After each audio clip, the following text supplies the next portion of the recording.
Here's how I made the poetry demo. I found a copy of The Road Not Taken online, and I copied it.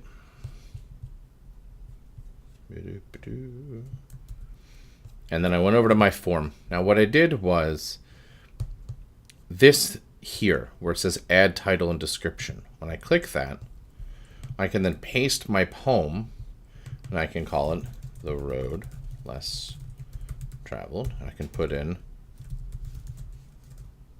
the name of the author. I'm going to delete this one because it was from a failed experiment. I then reordered, so my title went underneath my poems, and now when I click the preview button, it gives me the poem.